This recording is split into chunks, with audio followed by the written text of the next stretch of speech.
बिस्मिल्लाहिर्रहमानिर्रहीम। आज मैं अबहरा का अंजाम का वाक़या सुनाऊंगी। मेरी आपसे गुजारिश है कि इस वीडियो को आखिर तक ज़रूर सुनें और मेरे चैनल को ज़रूर सब्सक्राइब करें। वाक़या कुछ इस तरह है कि अबहरा ईसाई हकीम था। हज के दिनों में उसने देखा कि लोग बैतुल्लाह का हज करने जाते हैं। उसने अपने लोगों से पूछा, ये लोग कहाँ जाते हैं? उसे जवाब मिला, बैतुल्लाह का हज करने के लिए मक्का जाते हैं। उसने पूछा, बैतुल्लाह किस चीज़ का बना हुआ है? उसे बताया गया पत्थरों का है।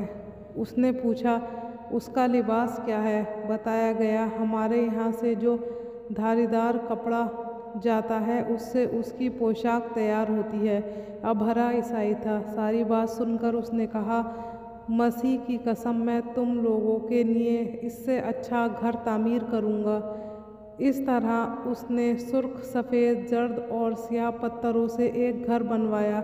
सोने और चांदी से उसको सजाया। उसमें कई दरवाजे रखवाए। उसमें सोने के पत्थर जड़वाए। उसके दरमियान में जवाहर लगवाए। उस मकान में एक बड़ा सा याकूत लगवाया। पर्दे लगवाए। वहाँ खुशबुएं सुलगाने का इंतज़ाम किया। उसकी दीवारों पर इस कदर मुश्क मला जाता था कि वह स्याही रंग की हो गई थी। यहाँ तक कि जवाहर भी नज़र नहीं आते थे। फिर लोगों से कहा, अब तुम्हें बैतुल्लाह का हज करने के लिए मक्का जाने की ज़रूरत नहीं रही। मैंने यही तुम्हारे लिए बैतुल्लाह बनवा दिया है, लिहाजा अब तुम इसका तवाफ़ करो। इस तरह कुछ कबाइल कई साल तक इसका हज करते रहे। इसमें इत्तेफाक करते रहे। हज वाले मनासिक भी यही अदा करते रहे। अरब के एक शख्स नौफेल खशमी से ये बात बर्दाश्त न हो सकी। वह इस नखली खाना काबा के खिलाफ दिल को कुड़ता रहा। आखिर उसने दिल में ठान ली कि वह अबहरा के इस इमारत को गंदा करके छोड़ेगा। फिर एक रात उसने चोरी छुपे बहुत ही गंदगी उसमें डाल दी। अबहरा को मालूम हुआ तो सख्त गज़बनाक हुआ। कहने लगा, वह कार्यवाही किसी अरब के अपने काबा के लिए की है। मैं उसे ढहा दूंगा, उसका एक एक पत्थर तोड़ दूंगा। उसने शाम का हफ्शा को ये तफसीलात लिखा दी कि इससे दरख्वास्त की है कि वह अपना हाथी भेज दे। उस हाथी का नाम महमूद था। ये इस कदर बड़ा था कि इतना बड़ा हाथी रोज़ ज़मीन पर देखने में नहीं आया था। जब हाथी उसके पास पहुंच गया तो वह अपने फ़ौज लेकर निकला और मक्का का रुख किया। यह लश्कर जब मक्का के कुर्बा जवार में पहुंचा तो अबहरा ने फ़ौज को हुक्म दिया कि इन लोगों के जानवर लूट लिए जाएं। उसके हुक्म पर फ़ौजियों ने जानवर पकड़ लिए। उसमें अब्दुल मुत्तलिब के ऊँट भी थे। नुफैल की इस लश्कर में अबहरा के साथ मौजूद था और वह अब्दुल मुत्तलिब का दोस्त था। अब्दुल मुत्तलिब इससे मिले, ऊँटों के सिलसिले में बात की। नुफैल ने अबहरा से कहा, कुरैश का सरदार अब्दुल मुत्तलिब मिलना चाहता है। ये शख्स तमाम अरब का सरदार है। सिर्फ और बुजुर्गी इसे हासिल है। लोगों में इसका बड़ा असर है। लोगों को अच्छे अच्छे घोड़े देता है, उन्हें एहतियात देता है, खाना खिलाता है। ये गोया अब्दुल मुत्तलिब की तारुफ था। अबहरा ने मुलाकात के लिए बुलाया। अबहरा ने उनसे पूछा, बताइए आप क्या चाहते हैं? उन्होंने जवाब दिया, मैं चाहता हूँ मेरे ऊँट मुझे वापस मिल जाएं।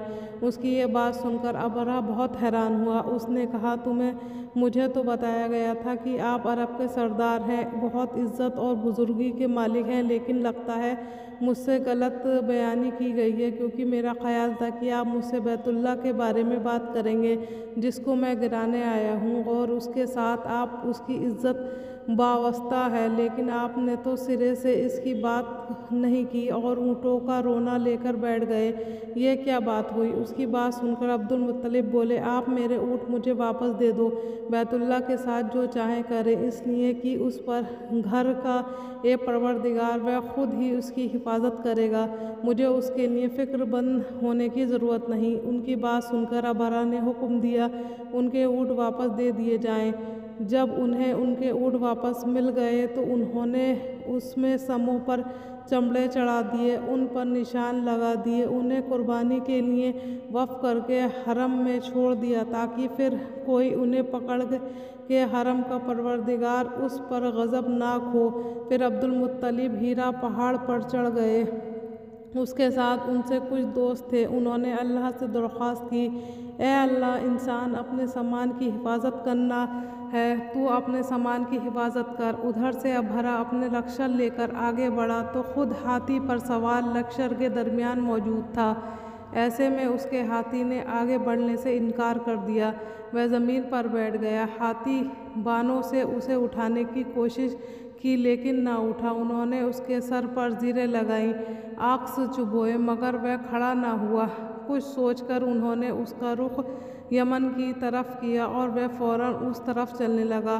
اس کا رخ پھر مکہ کی طرف کیا، پھر رک گیا۔ ہاتھی بانوں میں یہ تجربہ بار بار کیا۔ آخر ابھرا نے حکم دیا، ہاتھی کو شراب پلائی جائے تاکہ نشے میں اسے کچھ ہوش نہ رہے اور ہم اسے مکہ کی طرف آگے بڑھا سکیں۔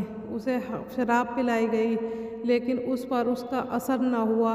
ابھرا کے ہاتھی کو اٹھانے کی مسلسل کوشش جاری تھی کہ اچانک سمندر کی طرف سے اس کی طرف اللہ تعالیٰ نے ابابیلوں کو بھیج دیا۔ وہ ٹڈیوں کے جھنڈ کی طرح آئیں۔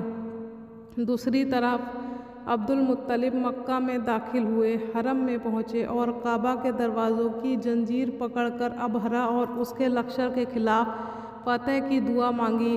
ان کی دعا کے الفاظ یہ تھے، اے اللہ، یہ بندے اپنے قافلے اور اپنی جماعت کی حفاظت کر رہا ہے، تو اپنے گھر یعنی بیت اللہ کی حفاظت فرما۔ ابھرا کا لشکر فتح نہ حاصل کر سکے، ان کی طاقت تیری طاقت کے آگے کچھ بھی نہیں۔ آج صلیب کامیاب نہ ہو۔ صلیب کا لفظ اس لیے بولا کہ ابھرا عیسائی تھا اور صلیب کو عیسائی اپنی نشان کے طور پر ساتھ لے کر چلتے ہیں۔ اب انہوں نے اپنی قوم کو ساتھ لیا اور ہیرا پہاڑ پر چڑھ گئے کیونکہ ان کا خیال تھا کہ اب ابھرا کا مقابلہ نہیں کر سکیں گے۔ اور پھر اللہ تعالیٰ نے پرندوں کے جھنڈ بھیج دیے۔ وہ پرندے چڑیے قد سے بڑے تھے، ان میں سے ہر پرندے کی چونچ میں پتھر کے 3 ٹکڑے تھے۔ وہ پتھر پرندوں سے ابھرا کے لشکر پر گرانے شروع کیے۔ جو ہی یہ پتھر ان پر گرے، ان کے ٹکڑے ٹکڑے ہو گئے، بالکل اس طرح جیسے آج کسی جگہ اوپر سے بم گرایا جائے تو جسموں کے ٹکڑے اڑ جاتے ہیں۔ ابھرا کا ہاتھی محمود البتہ ان کنکریوں سے محفوظ رہا، باقی سب ہاتھی تہس نہس ہو گئے۔ یہ ہاتھی 13 عدد کے سب کھائے ہوئے نحوست کے مانند ہو گئے، جیسا کہ سورہ فیل میں آیا ہے۔ ابھرا اور اس کے کچھ ساتھی تباہی کا منظر دیکھ کر بری طرح بھاگے، لیکن پرندوں نے ان کو بھی نہ چھوڑا۔ ابھرا کے بارے میں طبقات میں لکھا ہے کہ اس کے جسم کا ایک عضو الگ ہو کر گرتا چلا گیا، یعنی وہ بھاگ رہا تھا اور اس کے جسم کا ایک حصہ الگ ہو کے گر رہا تھا۔ دوسری طرف عبدالمطلب اس انتظار میں تھے کہ کب حملہ ہوتا ہے، لیکن حملہ وار جب مکہ میں داخل نہ ہوئے تو یہ حالات معلوم کرنے کے لیے نیچے اترے۔ مکہ سے باہر نکلے، تب انہوں نے دیکھا سارا لشکر تباہ ہو چکا ہے۔ خوب مال غنیمت ان کے ہاتھ لگا، بے شمار سامان ہاتھ آیا، مال میں سونا چاندی بھی بے تحاشا تھا۔ لشکر میں سے کچھ لوگ ایسے بھی تھے جو واپس نہیں بھاگے تھے، وہ مکہ میں رہ گئے تھے۔ ان میں سے ابھرا کے ہاتھی کا محاوت بھی محمود کے آگے لانے میں ناکام رہا تھا۔ ہمارے نبی حضرت محمد صلی اللہ علیہ وسلم اس واقعے کے چند دن بعد پیدا ہوئے۔ آپ جس مکان میں پیدا ہوئے وہ صفا پہاڑی کے قریب تھا۔ حضرت کعب احبار رضی اللہ عنہ روایت کرتے ہیں، میں نے تورات میں پڑھا تھا کہ رسول اللہ صلی اللہ تعالیٰ علیہ وسلم کی پیدائش مکہ میں ہوگی۔ یہ کعب پہلے یہودی تھے، اس لیے تورات پڑھا کرتے تھے۔ محترم ناظرین، امید ہے کہ آپ کو ہماری یہ ویڈیو پسند آئی ہوگی۔ ایسی اور اسلامی واقعات اور معلومات حاصل کرنے کے لیے ہمارے چینل کو سبسکرائب کریں اور دل اجازت دے تو اس ویڈیو کو دوسروں تک لازمی پہنچائیں۔